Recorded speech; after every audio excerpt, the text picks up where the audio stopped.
Gist of our presentation today. Here come our mammalogists now. Let's give them all a round of applause as they come on in.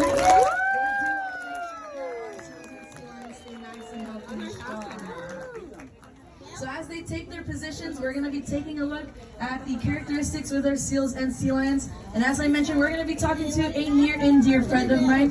Her name is Sophie. So we're going to let her get positioned. Hi Sophie, how are you doing today? It's going good in here. How's everyone doing out there? Good.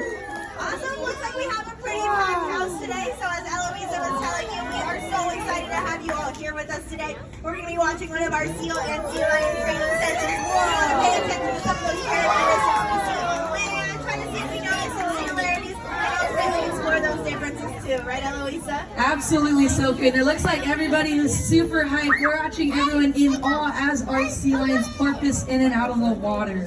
Yeah, so that is a really cool behavior we see from them. So that porpoising motion that you see them doing is a way that these animals are going to be able to escape and evade predators.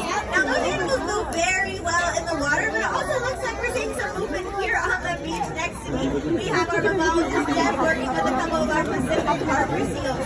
So what are some initial observations you see when you watch these animals move around on land?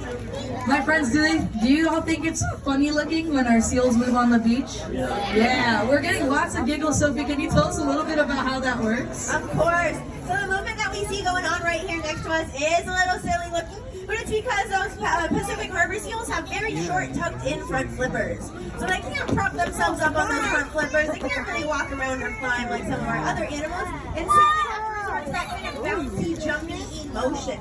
Now, as I mentioned, it's a fairly silly movement. It also has an equally silly sounding name. It is called galumphing. And that is the official scientific term for how these animals move around. And the literal definition is to move in a clumsy manner, which our seals have perfected. No offense, guys. But they do move very well in the water, don't they, Eloisa? They absolutely do. So although it's really fun to get to see them walk on the land, not as gracefully, they will definitely move more gracefully in the water. And that is because those short front flippers are really good to help them steer. Now they will extend their little flippers out like airplanes, and that's what's going to help them glide around in the water, and they're going to use their short back flippers to help propel them forward. And so that's going to really help them out, especially when they're out there looking for food. And speaking of food, Sophie, in order for them to go all the way down and eat all of the food that they usually find in those kelp forests, they've got to hold their breath for a pretty long time. Can you tell us a little bit about that? Yeah, they do. So our Pacific harbor seals have to breathe air, just like all other marine animals. However, the animals do need a good amount of time to find the types of food they like to eat. The little fast, slippery fish or squid. Now for our Pacific harbor seals, these animals can hold their breath for an incredible amount of time. They can hold their breath for up to 30 minutes. So that means they have an entire 30 minutes to go forage to look for food. And because they can hold their breath for that long, it also means these animals can take naps underwater. So if you come back later throughout the day, usually in the afternoon or the evening, you're going to see our harbor seals kind of snoozing right below the surface. One of the reasons why these animals are able to remain really nice and buoyant without putting much effort in is because of a really cool adaptation they have, and also something that gives them a little bit of a jiggle. Can you tell us about that, Eloisa? Absolutely. So going right back to what we were just talking about with the lumping in the beach, you can see that that nice jiggly motion is due to that fatty layer, insulating layer called blubber. Now, a lot of our marine mammals do have blubber, and it helps them to stay warm in those cold, frigid conditions that our seals and sea lions usually live in. And for our seals, it's going to help them to stay warm, but it's also going to help them stay afloat, which is why Sophie mentioned they're going to be able to float really nicely under the water and even on the surface, as you're seeing right here. It's also going to help them conserve some energy as they're swimming around looking for their prey. Now, when they're looking for their prey, we were just looking at that coloration earlier, Sophie, and it does have that really unique speckled color. Can you tell us a little bit about that? So that coloration that they have is very unique. It helps these animals out in a couple of different ways. So in the kelp forest environment, you can find them, and light kind of trickles in through the top. It's not super kind of bright in those environments, so having that speckled coloration is going to allow them to blend in very well to sneak up on prey. And it also helps in another way. So they have what's known as disruptive camouflaging. So that means that other animals, when they're looking at them, will not be able to identify that body shape right away. They're not going to be able to distinguish that from the rest of the water around them. Again, allowing these animals to kind of blend into the open water. And it does look like we're going to be taking a look at our other animals moving around too. And you guys are going to get a really good look at the kind of body difference between these two animals. What do you notice right away looking at our California sea lions? I think everybody is in awe of how much bigger our sea lions are. Now, my friends, did you happen to look at those giant front flippers?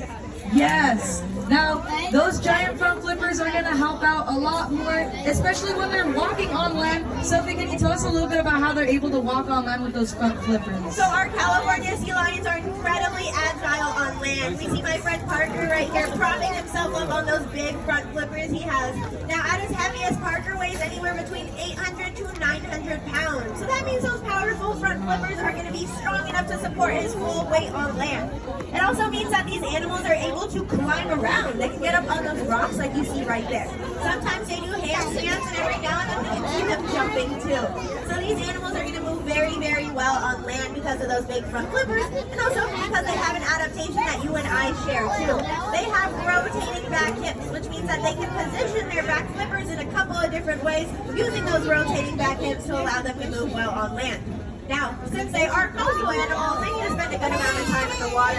And luckily for these animals, they also move pretty efficiently when they're swimming around. They absolutely do. And now we're seeing that really well with one of our sea lions here on just how well they can move in the water. Now, our sea lions will use those powerful front flippers to propel themselves forward, unlike our harbor seal friends, which use their back flippers. And that's going to be really helpful for our sea lions, especially with those motions that you're seeing there. That rainbow arch that you're seeing as they jump out of the water is called porpoising. And so those porpoising motions are going to help our sea lions, especially when they are evading predators. Now, our sea lions do tend to have a couple, one of them being the orca, the other being some larger great white sharks. And so it's going to help them not necessarily outswim our whales and sharks, but they will definitely help outmaneuver them, especially because jumping out of the water creates less friction. There's less tension in the air than there is in the water. Isn't that right, Sophie? Yeah, exactly. So we're going to be able to see our California sea lions swimming up